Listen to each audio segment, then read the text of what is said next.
Assalamualaikum warahmatullahi wabarakatuh. Halo kawan-kawan, halo sahabat para petani Indonesia.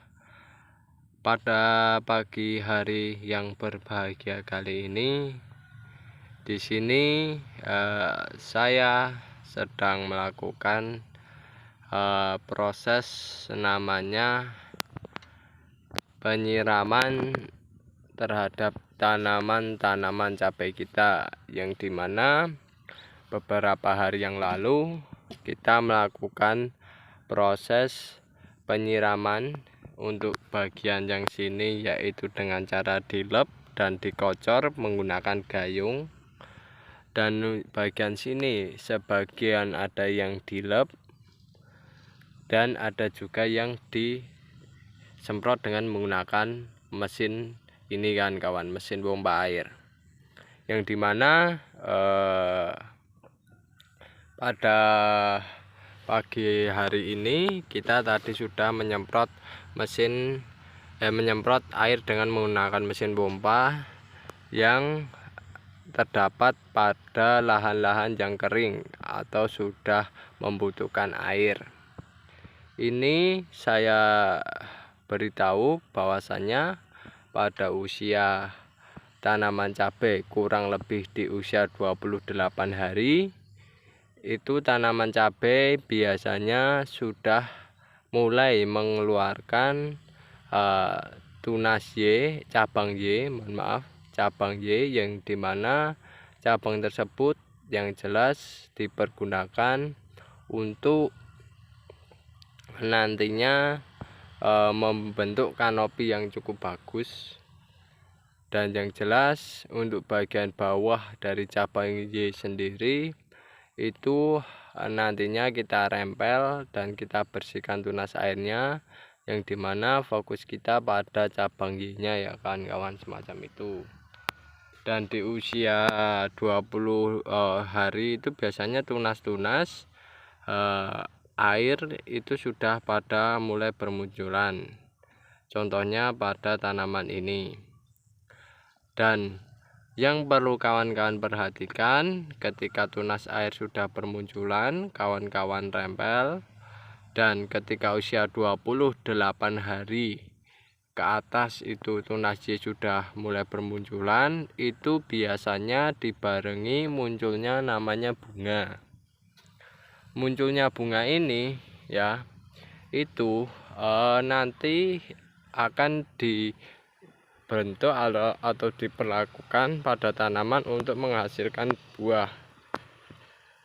Bunga ini merupakan suatu alat reproduksi dari tanaman cabai keriting, yang dimana nantinya di sini akan ada penyerbukan oleh tanaman tersebut, yang dimana nantinya bisa dibantu serangga atau penyerbukan sendiri, saya kurang paham. Yang jelas terjadi penyerbukan pada bunga ini, dan nantinya bunga ini akan mengeluarkan buah-buah cabai yang nantinya yang nantinya akan dipanen pada waktu hijau ya kan kawan, semacam itu. Kami tidak memanen pada waktu merah karena hama dan penyakitnya kami belum bisa mengendalikan secara baik. Oleh sebab itu kita panen pada waktu hijau kan kawan. Meskipun harganya sedikit rendah, akan tetapi saya pikir ya, saya telaah hasilnya hampir-hampir sama, karena di waktu hijau bobot cabai cukup berat, semacam itu. Dan yang jelas kan kawan sudah melihat ya bahwasanya di tunas Y ini nantinya akan muncul bunga yang akan menjadi calon bakal buah, yang dimana dilakukan dengan cara proses penyerbukan. Ini tidak perlu kita bantu penyerbukannya dan sebagainya. Tanaman ini akan menyerbukan dengan sendirinya, akan dibantu dengan alam dan dibantu oleh serangga-serangga yang mendukung penyerbukan tersebut. Nah, dan pada kondisi semacam ini, semacam tunas Y kayak gini, ini sudah bermunculan bunga dan calon buah, ini jangan sampai namanya kekurangan air Ya, saya tekankan jangan sampai kekurangan air. Mengapa demikian kami menekankan semacam itu? Karena jika kekurangan air, kemungkinan tanaman cabai itu akan merontokkan bunganya itu ada. Sehingga apa? Sehingga bakal buah tidak bisa menjadi buah yang siap dipanen. Dalam artian buahnya sudah berjatuhan terlebih dahulu sebelum waktunya panen. Itu salah satu akibat dari kekurangan air. Ya, di sisi lain juga ini kalau kawan-kawan menginginkan tanaman cabai kawan-kawan kuat juga dalam proses bunganya ini bertahan tidak rontok.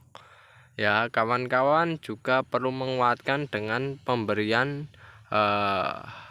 pupuk suplai ya kan kawan kepada tanaman cabai tersebut, entah yang organik maupun yang non organik.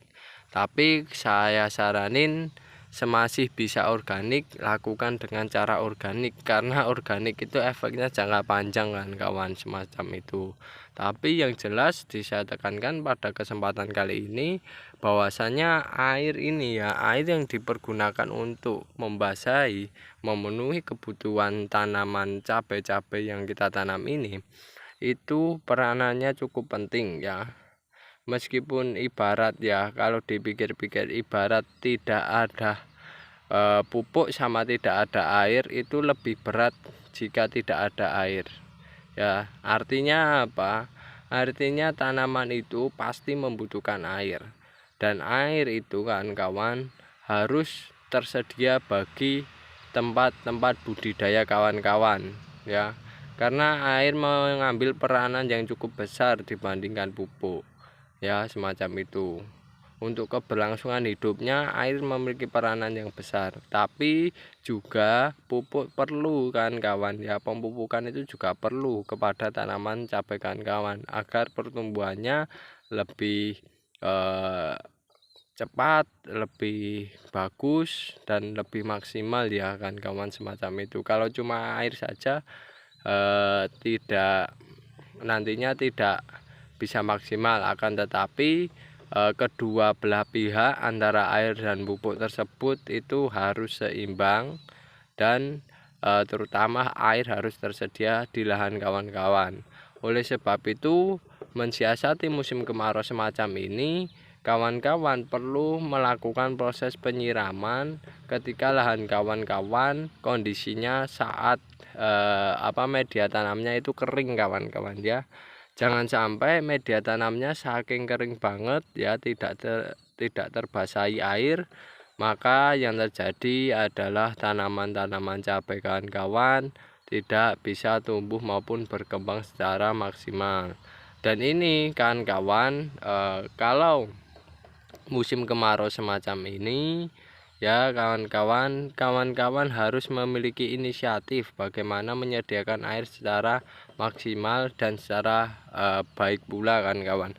Kalau di tempat kami di sini ada namanya sumur bor, yang dimana sumur bor itu kita pergunakan suatu saat ketika kita membutuhkan air kan kawan ya. Jadi kalau semisal pada kondisi lap atau kondisi menggenangkan air dari sumber air, yaitu dari sungai ya, yang ditujukan melalui saluran-saluran kecil selokan ya, sehingga bisa menggenangi air atau bisa ngelep ya istilahnya kalau orang Jawa, itu tidak bisa bekerja dengan bagus, maka langkah kita opsi yang kedua yaitu dengan menggunakan pompa air, dan yang jelas menggunakan kemampuan air yang berada di bawah tanah dengan melakukan proses sumur bor ya kan kawan. Nah, dengan menggunakan sumur bor tersebut. Nah, oleh sebab itu saya tekankan sekali lagi pada kawan-kawan, jangan lupa, karena apa, air ini peranannya di tanaman cukup besar, terutama untuk menjaga tekanan tugornya ya kan kawan. Jadi tekanan tugor itu sendiri nantinya akan menjadikan tanaman itu selalu mekar, selalu tumbuh dengan baik ya. Kalau tekanan tugornya sedikit, maka tanamannya biasanya ya itu tidak bisa melakukan metabolisme secara bagus ya. Air ini memiliki peranan juga menjaga metabolisme tanaman ini kan kawan ya, karena air nanti juga membantu penyerapan nutrisi di dalam tanah, juga nanti ketika nutrisinya terserap oleh tanaman menuju ke daun ya, menuju ke daun semacam ini. Nanti di sini ada proses fotosintesis. Fotosintesis menghasilkan zat-zat yang dibutuhkan tanaman, dan dimana nantinya ada sebagian digunakan pertumbuhan, ada juga sebagian dipergunakan sebagai pengembang biakan, yaitu dengan pembentukan bunga dan buah.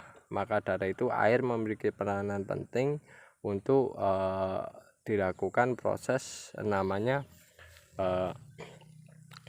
metabolisme tanaman ya kan kawan.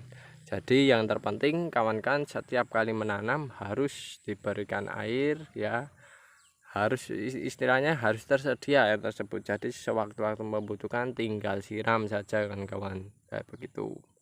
Dan oke kawan-kawan, itu dulu informasi yang bisa saya sampaikan mengenai kegiatan pagi hari ini. Semoga informasi ini bermanfaat bagi kawan-kawan, dan jika ada sisi negatifnya ditinggalkan. Jika ada kekurangan maupun kesalahan kami mohon maaf yang sebesar-besarnya. Saya akhiri, wassalamualaikum warahmatullahi wabarakatuh.